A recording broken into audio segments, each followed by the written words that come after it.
a club you got here, kind of did a funk and soul set here a couple of years ago now. You still go down most Saturday nights with that, or are you do more most, radio nights? Most Friday, Saturday nights. Yeah. I do the radio 1 till 4 Monday to Friday on 6, and then 6 till 9 on a Saturday. Friday night we generally do a gig, and then after the Saturday show finish at 9, we go out and play somewhere, do a late show. So yeah, busy really, There's not much room for anything else, So. And have you always kind of been into that since you were a kid, like funk and soul stuff, or what you grew up on? It's what my dad sort of like. My dad came to England in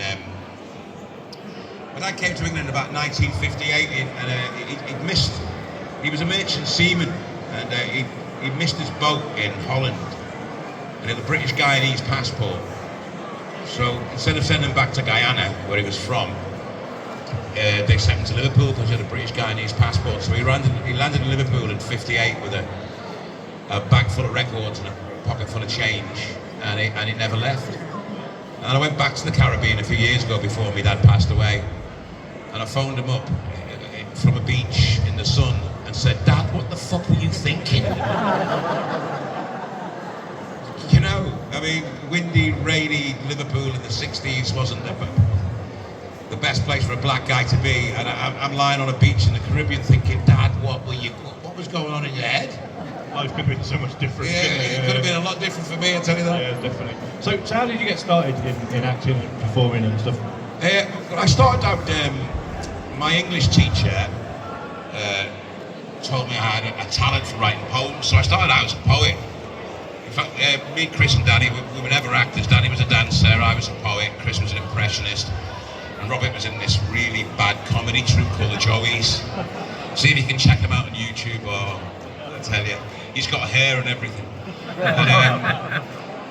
So I started doing poetry, and they put me on a BBC Arts programme in 1982 when I was 16 called Riverside, and it all just kind of snowballed from there. I ended up doing a thing called Saturday Live, where I was doing like topical poems about Thatcher and the Conservatives and the police and all that kind of stuff. And the producer of that show was a guy called Paul Jackson. He was leaving. He wasn't going to do the second series of Saturday Live. He was leaving to do a show called Red Dwarf, and I said, "Can I have a look at it?" I suppose the rest is history. I was 23 when I started Red Dwarf, and yeah, I'm 62 in July, and it's kind of been most of my adult life, really. I've been lost in space, looking for a way home in a really hot curry. I didn't think it through. And that's the thing, I guess when you guys started, you would never have thought you'd be still here now talking about it and still being asked all the time, what's happening next, when's the next series, what are you going to do? Yeah, very lucky really, none of my career was planned. Even Robot Wars, when Robot Wars started, I was in my dressing room, right, and they couldn't get any of the robots to work, and they were pulling them into the middle of the arena on bits of invisible twine. And I'm in my dressing room getting into this really uncomfortable leather, about to be dangled over a really hot flame for about 5 hours, thinking, I didn't think it through.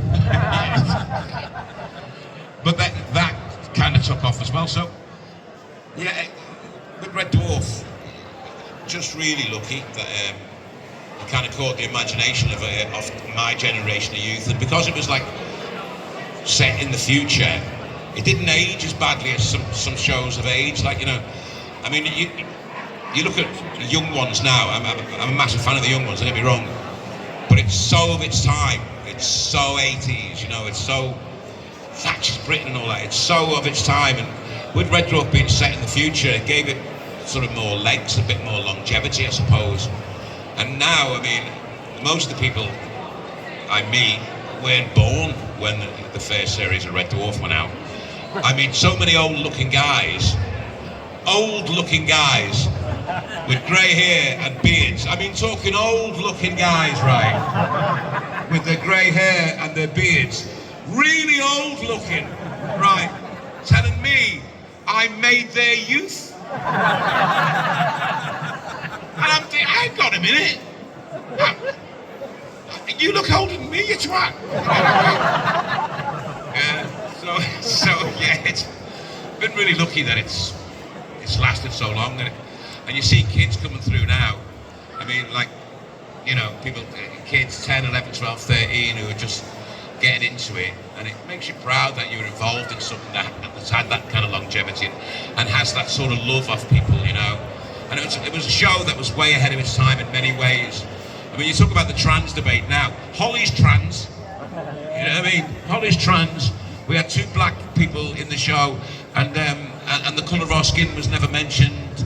It's like it's you know, it's ahead of its time in so many ways, and I'm really honoured and proud to have been involved, and lucky to have been involved, and I'm chuffed that all you guys still like it, you know. And after going in something that'd been running for so long, you thought you'd give something quite short term, never going to go anywhere, Corrie. Yeah. You know, thought you'd give that a go, yeah. I was in Coronation Street for 10 years. I really enjoyed that era of Coronation Street as well, because I really didn't do much but sit in the cab office talking shit with Steve, you know. And at least once a month, the producer would call us up to the 3rd floor, that's where the producer's offices are, and sit us down and say, Craig, Simon, will you stop using the script as a template? Because we just chat like you chat in the pub, you know, and we'd like, you know, be like, who do you think would win in a fight, Spider-Man or Batman? And then we'd start riffing, and you know what I mean? But they always used it, they kept it in, so I don't know what they were complaining about. But yeah, so we didn't really follow the script very much. But we did try and make it like, you know, what you do when you're sat around with your mate, you know, bored, talking nonsense, you know. So actually, yeah, I spent a few hours in a bar with Simon. We were talking about rally choppers or rally strikers. So yeah. I guess those are the kind of conversations, yeah. It's got to be the chopper though, hasn't it? Well, you yeah. Know Is that a gear stick that you never used? No, but you used to stand up on the pedals, yeah, you did, and then the chain would break, and then the gear stick was a problem. Yeah, you know what I mean? well, yeah. But yeah, it's got to be the chopper. So what made you leave Corrie then? I'd done it 10 years, yeah. And I don't like to. I just wanted to do try new adventures, you know. And we were going to relaunch the Red Dwarf again, Series 10. We'd done that series, that 3-parter, which really should be seen as a 1-hour. You can watch it on YouTube now or iPlayer now as a 1-hour drama, and that was the one where we arrived back on Coronation Street. So I'm playing Craig Charles. I didn't have to play that part, you know. Born for that part I was. I was playing Craig Charles, Lloyd Mulaney and Dave Lister all in one episode, which was a bit of a head wreck, you know.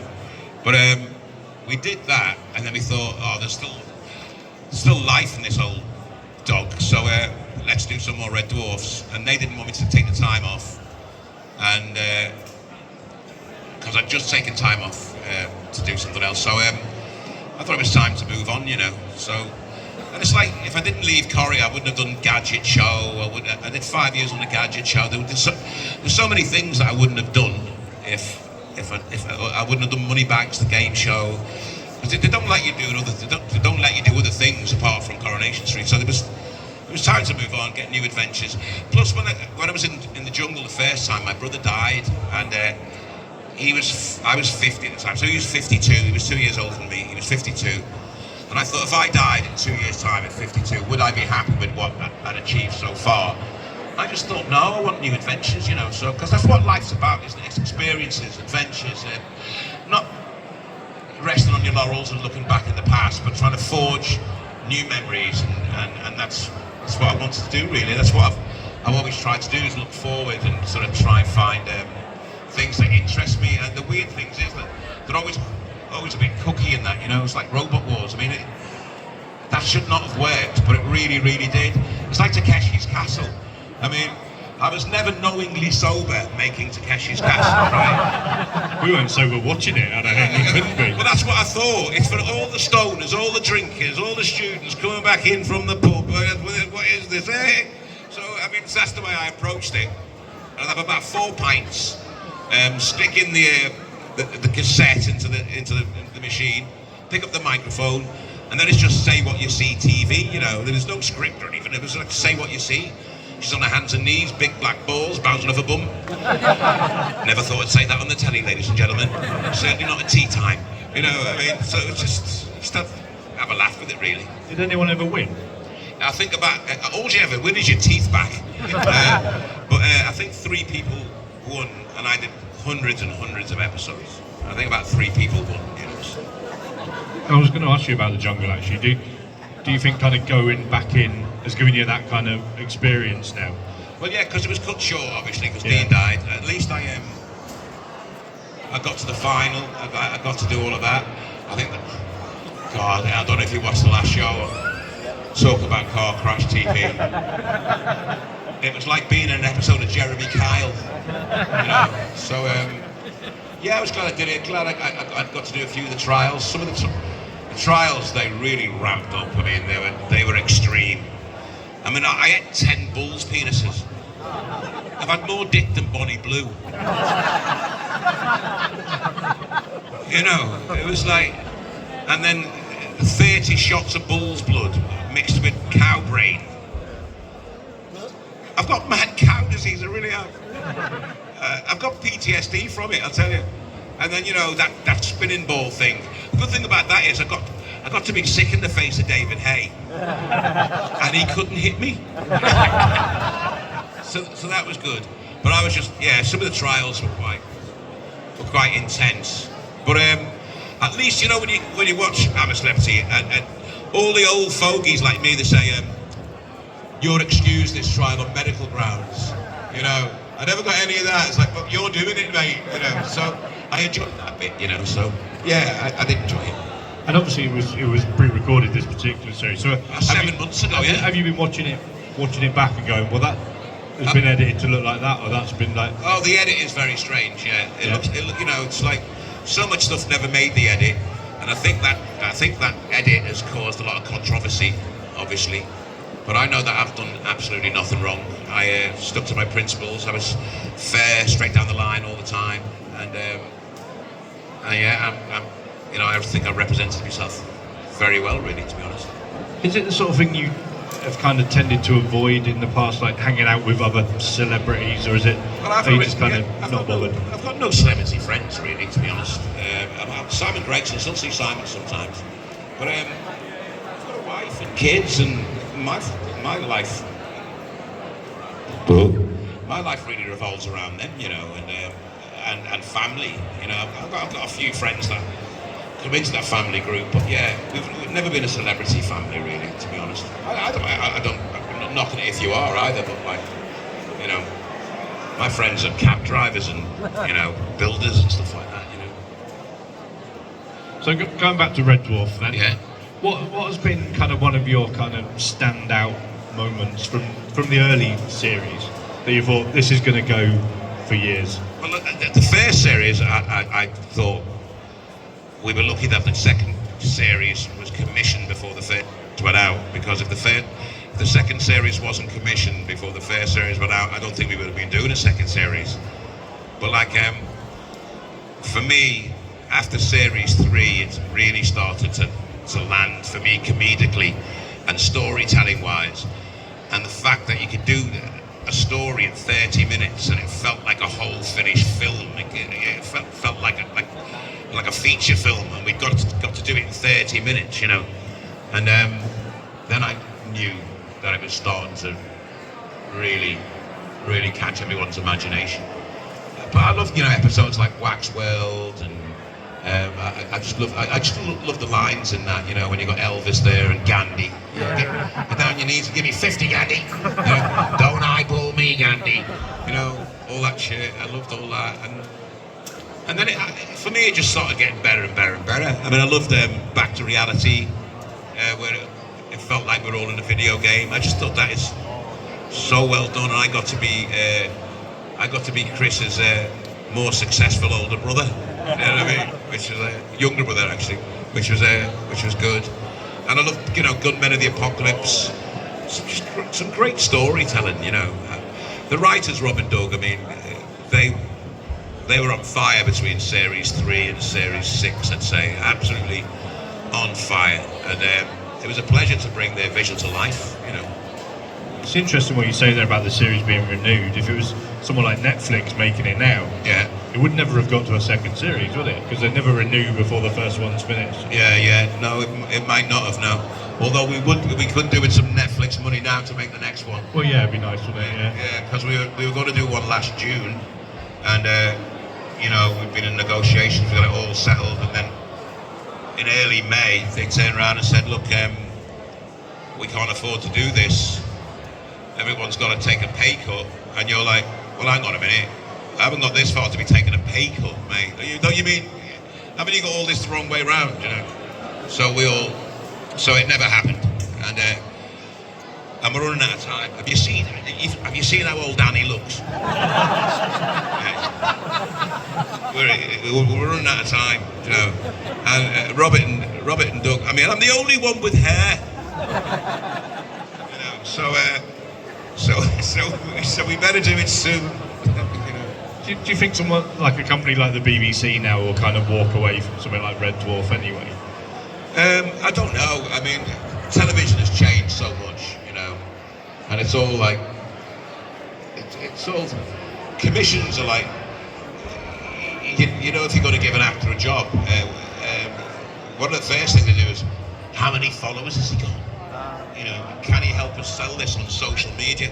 It's all social media oriented now. You know, so how many followers has he got? How many likes does he get? What's he like on TikTok? What's he like on Instagram? Can he help us sell this? You know, and so television has really, really changed. I don't know what it would be like in today's commercial environment to grow something and give it a chance to breathe and expand and find its feet. A lot of the time, you just got to hit the ground running now. You know.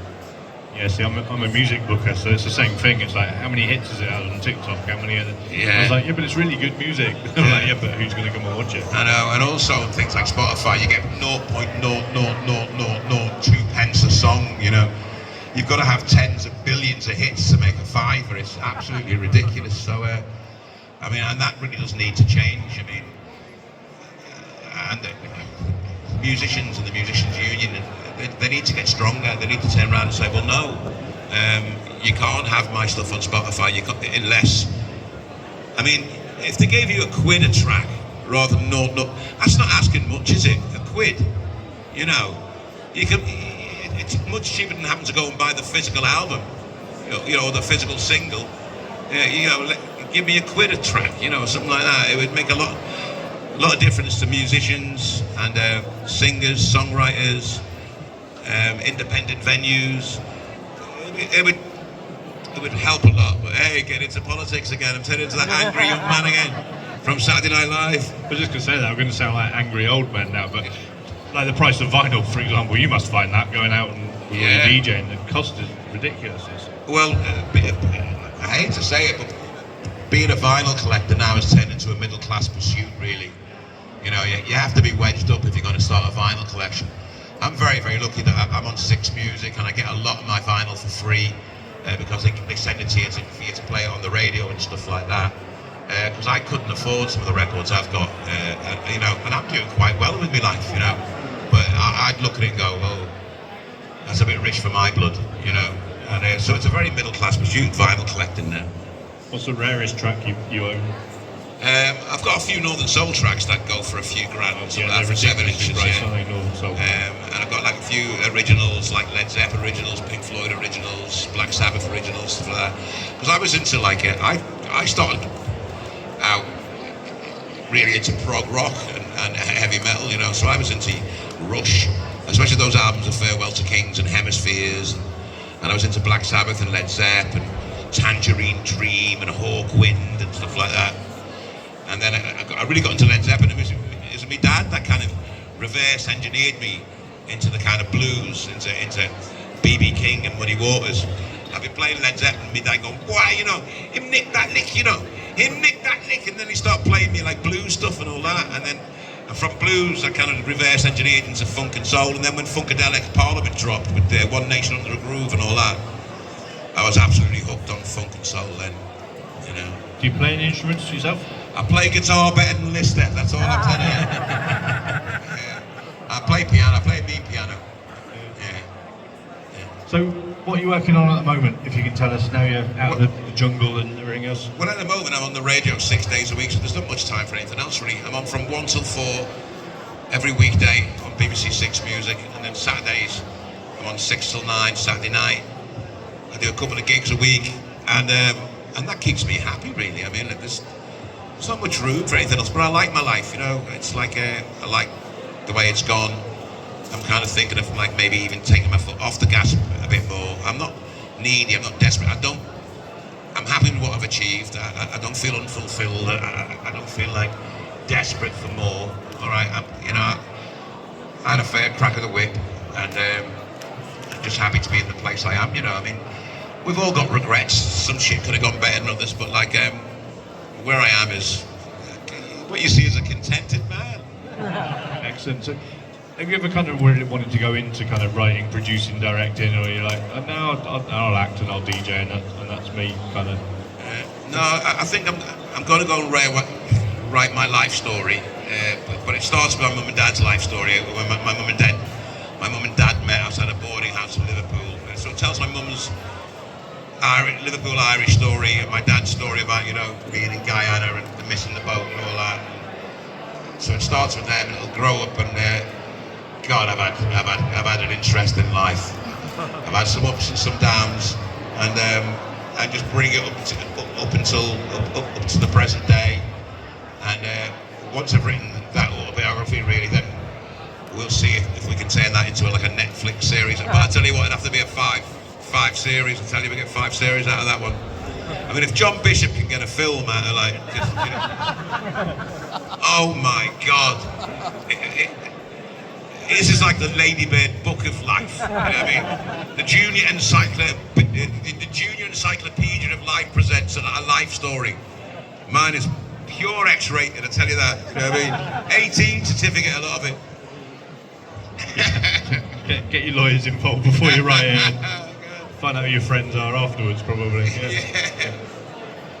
Yeah. Well, we are just about out of time anyway. Has anyone got a really quick question? If you have, you're going to have to run up and... What was Ghostwatch what like? I didn't realise it was going to be as controversial as it was, but even Ghostwatch was so ahead of the game. So, you know, it kind of created a genre of its own as a drama, if you know what I mean. All that haunted house stuff, you know, it's like, it was from this drama that we did. I think it was pitched perfectly. It scared the shit out of the nation. It got us into a load of trouble again because, like, people didn't read the Radio Times and see that it was a drama and thought it was absolutely real. But I think Michael Parkinson, Sarah Green, Mike Smith, they all played it brilliantly. I think I did quite well as the sort of light comic relief, you know. And oh my God, that caused so much trouble for me, you know. I was getting chased up and down by the press because, like, you know, people thought it was real. I think some people self-harmed and stuff like that. And it was like, you know, and yeah, it didn't half kick off. But it was great to make it, you know what I mean? And it was great that the reaction that it got was the reaction that we were going for, you know.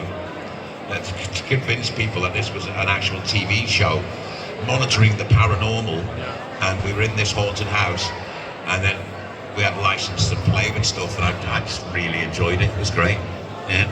I think in the nicest possible way. If you told me there was a ghost over there and Parky told me, I'd believe Parky. I'm not sure I believe you too. Well, that's why I was there. Well, to, like, exactly, you know, prick the balloon. While Parky's going, no, it was there. And I'm going, no, it wasn't. Fucking, you get old. You know, so that's why it worked. Yeah. Brilliant. Right, well, enjoy the day. Cheers. Enjoy sunny Blackpool. Yeah. Don't go in the sea. But you'll know that anyway. There's no fish in the sea, there's only condoms. I'm going out there to catch a £2 black rib nobbler. About that big. It's just tough to chew, I think. Right, show your appreciation once more. Craig Charles.